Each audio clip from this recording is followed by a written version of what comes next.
Now, as kids are getting ready to go back to school, or some kids may have already started at this point, there's one big component for this new school year, back to school nutrition.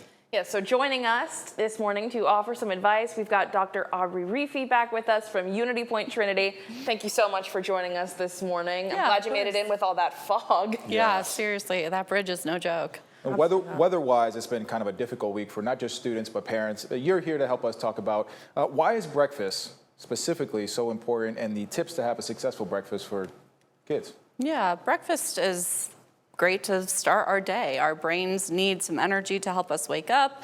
Our organs need some energy to get them pumping and getting that blood flow in the way that it was designed to do that for us. And so, as with most things with nutrition, starting our day with a balanced breakfast can be really helpful. Nice. Have you had breakfast already this morning? I actually have not, no. Right. So what foods should be packed? I know we were just talking breakfasts, but when we're talking lunches, what kind of foods should be packed in your child's lunch? Yeah, so starting with a general protein and then some good whole grain carbs, healthy fat, and then fruits and veggies. Delicious. Yeah. So why is a healthy, nutritious diet good for kids as they're going back to school? What is so important about this, the timing? Really? Yeah, so good nutrition is so important for kids while they're learning.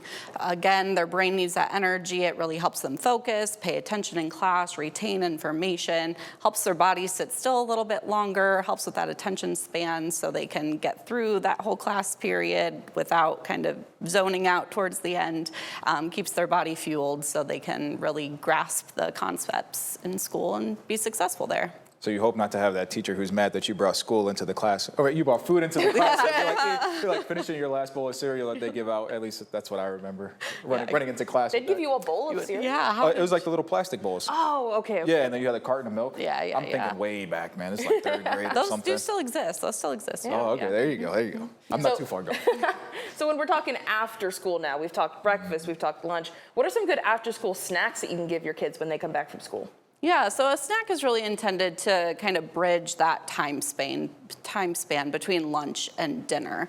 So it doesn't have to be a whole big meal or anything, but again, something simple like a protein paired with a carb, or a healthy fat paired with a carb as well. So like cheese with some crackers, cheese with fruit, nuts,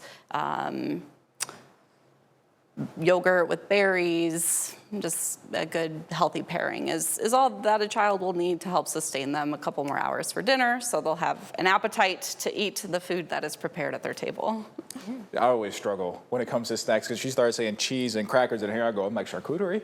Like, I always think bigger for some reason, being a bigger person, but no, these are very important tips. So what are some key takeaways that a parent or caregiver that you have for them to make sure that their kids are eating right, Lisa, as they're getting back to the school time? Yeah, I mean, honestly, you hinted at one of the things, that nothing has to be fancy. So simple is great. So simple, something that will fit into your day-to-day schedule, something that will fit into your home environment that multiple people in your family can enjoy eating, is really what will help you sustain these healthy eating habits moving forward. And encouraging your children to start eating healthy at a young age will help them sustain those healthy diet choices throughout adulthood. And so starting young is also important for that sustainability factor. For the kids watching, eat that fruit. Yes, definitely eat your fruit, eat your vegetables. And before we let you go this morning, are there any other important tips that you think that parents need to know as they're, prepping their kids' breakfast, getting lunches ready? Because I'm sure right now, we have some people watching that are actively packing lunches right now. Just before 7, that's right. Yeah, exactly. Again, just keep things simple, keep things realistic. Get your kids involved in making their own choices when it comes to the food that they're eating. They will take more ownership over that, and then they will, again, continue to sustain that choice. So if you want them to pack a vegetable in their lunch, give them 3 choices of a vegetable and let them pick which one they want to put in there. Same thing with fruit, same thing with their protein.